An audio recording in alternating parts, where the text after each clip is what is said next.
সবাই এসেছেন আমাদের সাথে দেখা করতে, সত্যি সত্যি খুব ভালো লাগছে। এবং আমরা খুবই লজ্জিত এবং দুঃখিত যে অনেক সময় চলে গেছে, অনেক দেরি হয়ে গেছে আমাদের ফিরতে, কিন্তু তারপরও আপনারা যে এত ধৈর্য সহকারে ছিলেন সেজন্য খুব ভালো লাগছে। আপনাদের আলমগীর স্যারকে আপনারা সবাই ছিলেন তো? আমার তো মনে হয় যে আমার বাবার থেকে বেশি আপন হলো আপনারা ওনার কাছে, কারণ তিনি 36 বছরের বেশি সময় ধরে আপনাদের সাথে রাজনৈতিক ভাবে সম্পর্কিত। আপনাদের আলমগীর স্যার হচ্ছেন আমার বাবা, আমি তার ছোট মেয়ে। হ্যাঁ, কিন্তু তিনি তার পরিবার থেকে বেশি সময় আপনাদের জন্য ব্যয় করেন। সব সময় আপনাদের জন্য ভালোবাসা তার অনেক বেশি। এই মানুষটা কিন্তু একসময় সরকার গঠন করেছিল, তাই না? আপনারা ভোট দিয়েছিলেন না?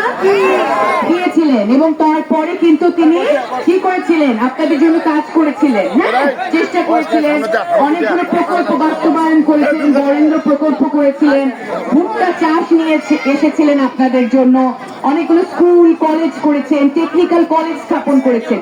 কাদের জন্য? এই বেকারত্ব সমস্যার সমাধান করার জন্য অনেক কাজ করেছিলেন। কিন্তু মাঝখানে 17টা বছর গেছে আমাদের অনেক কষ্টের সময়। 11 বার ওনাকে জেলে যেতে হয়েছে, জানেন আপনারা এটা? হ্যাঁ, 11 বার তাকে জেলে যেতে হয়েছে, কষ্ট করতে হয়েছে। 2.5 থেকে 3 বছর তিনি জেলে ছিলেন। এই সময়টাই কিন্তু উনি বারবার কি ওনাকে আমরা বুঝিয়েছি, এত কষ্ট করো না, কেন এত কষ্ট করছো? কিন্তু তার মুখে একটাই কথা, না, আমার ঠাকুরগাঁবাসীর জন্য আমার কাজ করতে হবে। সেই কারণে এখন আমাদের একটা সময় এসেছে, ভোট দেওয়ার মতো সময়, হ্যাঁ, যেন কাজ করতে পারে। ওনার বয়স হচ্ছে, তারপরে কিন্তু উনি অনেক কাজ করতে চান, আপনাদের জন্য, সবার জন্য কাজ করতে চান, এই ঠাকুরগাঁর উন্নয়ন করতে চান, যে বেকাররা আছে তাদের কর্মসংস্থানের ব্যবস্থা করতে চান, মহিলাদের জন্য কাজ করতে চান। হ্যাঁ, তো এই জন্য আমাদের তাকে ভোট দিতে হবে। কি দিতে হবে?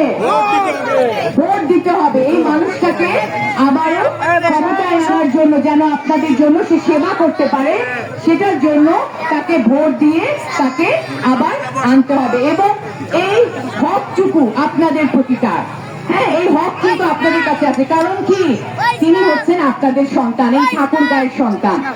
যদিও বাংলাদেশের সব জেলার মানুষ ওনাকে চিনে, হ্যাঁ, সম্মান করে, কিন্তু ঠাকুরগাঁবাসীর কাছে ওনার সবচেয়ে বড় অধিকার যে না, আমি ঠাকুরগাঁয়ের সন্তান, ঠাকুরগাঁর জন্য আমি কাজ করব। কেন আমি ঢাকার জন্য কাজ করব? আমি ঠাকুরগাঁর জন্য কাজ করতে চাই। ঢাকায় বারবার ওনাকে কিন্তু বলা হয়েছে যে ঢাকা থেকে আপনি দাঁড়ান, হ্যাঁ, এমপি ইলেকশন করে।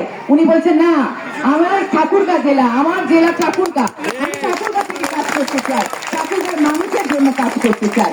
আর এই কারণেই কিন্তু আমরা সবাই ছুটে এসেছি, দেখেছেন, আমার মা এসেছে, আমার বোনরা এসেছে, সবাই আপনাদের কাছে এসেছে শুধুমাত্র আমার আব্বার জন্য, বাবার জন্য। একটু দোয়া করবেন আপনারা। সকালে উঠে, 12 তারিখ সকালে উঠে দোয়া চাইবেন, ফজরের নামাজ পড়ে দোয়া চাইবেন।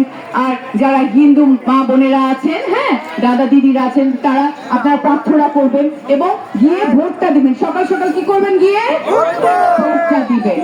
ঠিক আছে, এখানে শেষ করছি। অবশ্যই আপনারা দোয়া করবেন আর ভোট দিবেন।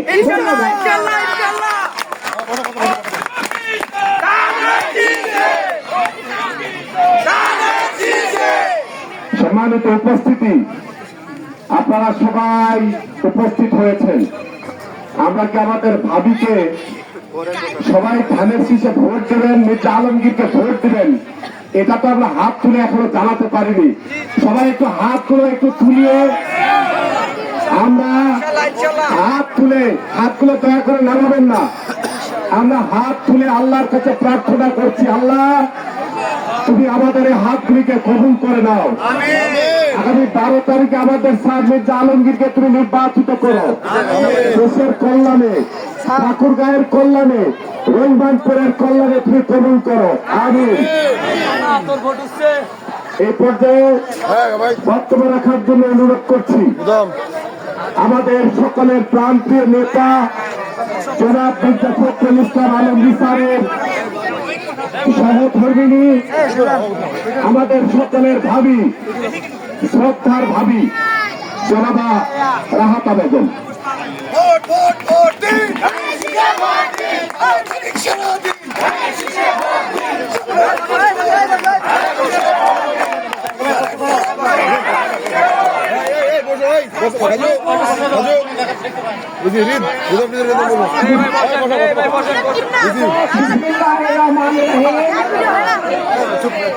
আজকে এই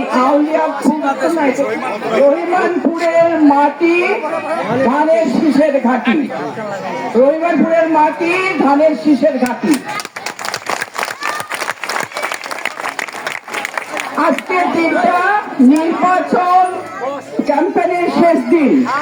আমি কিন্তু অনেক দেরি করে এসেছি, তারপরও আমি আজকে দেখতেছি আপনাদের যত সমর্থন এখানে আছে, সমর্থন তা কিন্তু কম না।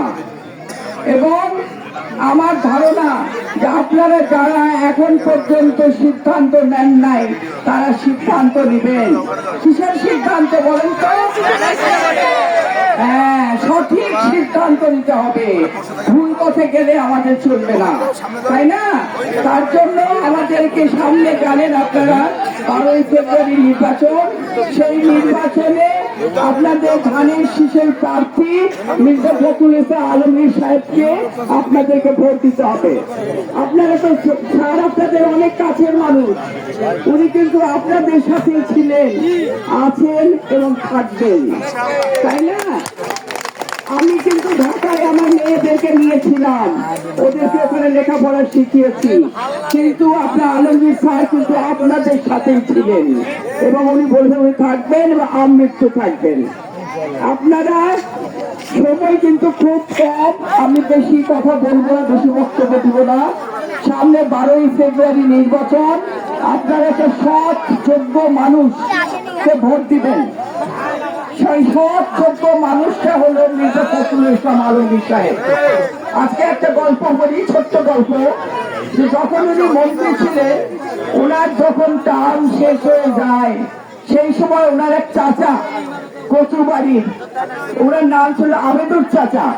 সেই আবেদুর চাচা আমার কাছে এসে একদিন বলেছিলেন যে মা, আমাকে মতিয়া চৌধুরী ডেকে পাঠিয়েছিলেন এবং জিজ্ঞেস করছিলেন যে মির্জা রুহুল আমিন আর মির্জা ফখরুল ইসলামের কি কোনোদিন টাকা পয়সার দরকার হয় নাই? তাদের ফাইল আমরা তন্ন তন্ন করে খুঁজেছি, কিন্তু কোথাও কোনো দুর্নীতির প্রমাণ আমরা পাই না। সেই মানুষটা আপনাদের সামনে আজকে আসছে, তার কাছে আপনাদের কাছে তার ভোট চাওয়ার কথা না, তারপরও আমরা এসেছি তার জন্য ভোট চাইতে, তাই না? এখন আপনাদের সময় হলো তার ঋণ শোধ করার। আশা করি আপনারা তাকে ভোট দিয়ে জয়যুক্ত করবেন এবং নতুন বাংলাদেশ গড়ার জন্য, আপনাদের এলাকার উন্নয়নের জন্য যা যা করার দরকার তিনি করবেন। উনি জিততে পারলে এবং জাতীয়তাবাদী দল যদি সরকার গঠন করতে পারে, তাহলে আপনাদের এলাকার উন্নয়ন, আপনাদের উন্নয়ন, মহিলাদের উন্নয়ন, পুরুষদের উন্নয়ন এবং সেগুলোর জন্য তিনি কাজ করবেন। আপনারা ফ্যামিলি কার্ড কি জানেন? শুনেছেন? সেই ফ্যামিলি কার্ড মহিলাদের নামে, সেই কার্ডে কিন্তু মহিলাদের ছবি থাকবে, প্রত্যেকের নাম থাকবে সেখানে। এই যে এই ফ্যামিলি কার্ড দেখেছেন আপনারা, মহিলাদের এক একজনের নাম থাকবে এবং তাদের ছবি থাকবে। প্রত্যেক মাসে তারা 2500 থেকে 3000 টাকা পাবে। সেখান থেকে তারা চাল ডাল প্রয়োজনীয় জিনিসপত্র কিনতে পারবে, না হলে যদি না নেয় তাহলে তারা টাকা পাবে এবং সেই টাকা দিয়ে তারা তাদের নিজের পছন্দ মতো খরচ করতে পারবে। এবং কৃষক কার্ড আছে আরেকটা, সেই কৃষক কার্ডে তারা যারা কৃষি কাজ করেন তাদের কৃষির সমস্ত উপকরণ, তারপরে বীজ, সার, এগুলো স্বল্প মূল্যে পাবেন। আর আমাদের এলাকার স্বাস্থ্য বিভাগের অবস্থা খুব খারাপ, একটা মাত্র এখানে হসপিটাল, মাত্র 250 শয্যা, সেখানে থাকার মতো পরিবেশ নেই।